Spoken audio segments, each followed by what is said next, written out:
ये बहनों, पिछले दिन जब ऑफलाइन क्लास लग रही थी तो हमने 200 विपणन प्रबंध के अंतर्गत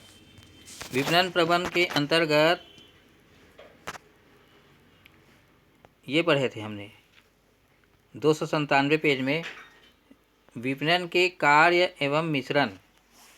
ठीक है, हमने यहाँ इसके बारे में ये परिभाषा भी पढ़ लिया था और ये डॉक्टर टाउसले क्लार्क एवं क्लार्क के अनुसार ये सारी चीज़ पढ़ लिए थे। उसके बाद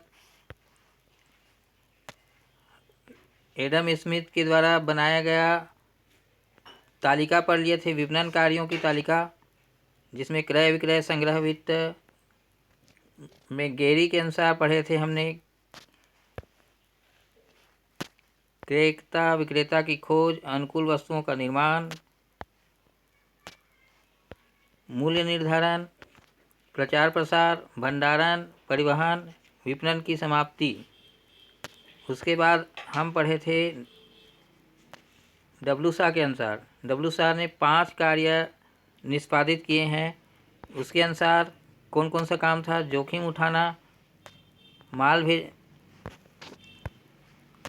भेजना, वित्त व्यवस्था करना और विक्रय तथा वितरण, है ना। उसके बाद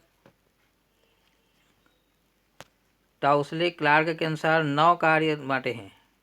टाउसले एंड क्लार्क तो 9 कार्य क्या क्या बांटे थे? पहला है क्रय, दूसरा है विक्रय, तीसरा है परिवहन, चौथा संग्रहण, वित्त, जोखिम, बाजार सूचना, प्रमाभीकरण एवं 9वां है वर्गीकरण।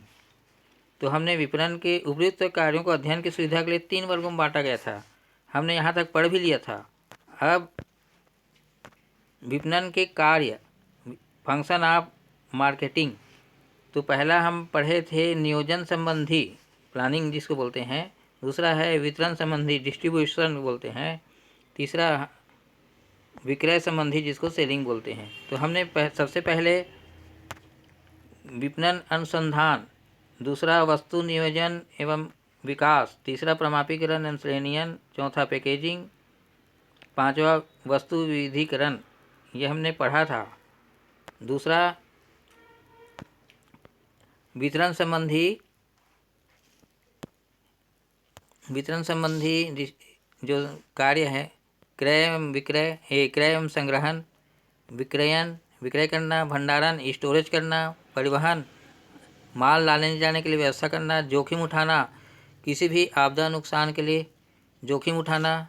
छठवां है बीमा कराना, माल जो रास्ते में कुछ आपदा नुकसान हो गया, गाड़ी पलट गई या माल लूट ले गए कोई, उसके लिए भरपाई करने के लिए बीमा कराते हैं। बीमा सारे नुकसान को वहन करती है। उसके लिए छोटा सा प्रीमियम पटाना पड़ता है, किस्त चुकाना पड़ता है। फिर जितने का माल है उतने का मूल्य के बराबर छोटी छोटी किस्तों में देना पड़ता है पैसा, और उसके बाद फिर जितनी मूल्य की लागत के नुकसान हुई उसकी भरपाई बीमा कंपनी करती है।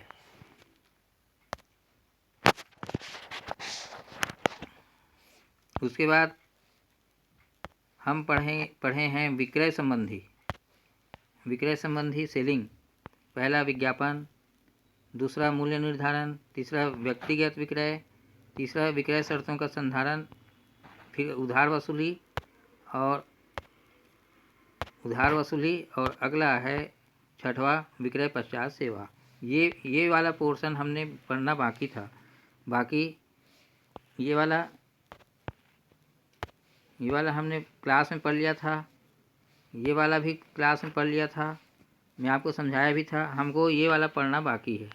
तो चलिए मैं पेज में आगे ले जाता हूँ। सबसे पहले क्या क्या पढ़े आपको याद दिला देता हूँ। पहला है नियोजन संबंधी कार्य के अंतर्गत विपणन अनुसंधान, ये पढ़ लिए थे। वस्तु नियोजन एवं विकास, ये भी पढ़ लिए थे। अब मैं अगले पेज में ले जा रहा हूँ आपको।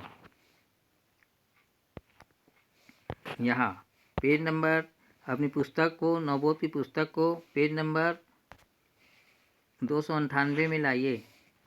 खोल लिए 298 में। तो हमने क्या क्या पढ़ा, मैं आपको पुनः इसका पॉइंट पढ़ रहा हूँ, आपको ध्यान आ जाएगा। तीसरा है प्रमापीकरण एवं श्रेणियन, चौथा है पैकेजिंग, और पांचवा है वस्तु विविधीकरण। ये हमने नियोजन संबंधी 5 पॉइंट पढ़ लिए थे। उसके बाद वितरण संबंधी कार्य, डिस्ट्रीब्यूशन फंक्शन के अंतर्गत क्रय एवं संग्रहण पढ़ लिए थे। दूसरा विक्रयन सेलिंग पढ़ लिए थे। तीसरा भंडारण स्टोरेज, ये भी पढ़ लिए थे। और चौथा परिवहन के बारे में भी बताया था मैंने आपको, परिवहन। और ये जोखिम उठाना, इसको भी मैंने आपको समझाया था। और छठवां है बीमा इंश्योरेंस, ये आपको भी समझाया, अभी और बताया हूँ मैं। बीमा, रास्ते में लाते ले जाते कोई गाड़ी खराब हो गई, कोई लूट ले गए, या गाड़ी पलट गई, या सामान चौपट हो गया, कोई भींग गया, माल खराब हो गया, तो उसके लिए भरपाई के लिए बीमा कंपनी को छोटा छोटा किस्त पटा देते हैं, और वो जितना नुकसान रहता है उसकी कीमत बीमा कंपनी भरपाई करती है, जिससे हमको अंतिम रूप से हमको घाटा नहीं होता। ये बीमा कंपनी भरपाई करके हमारे जो घाटा है उसको वहन करके हमें नुकसान की भरपाई करती है। ठीक है। अगला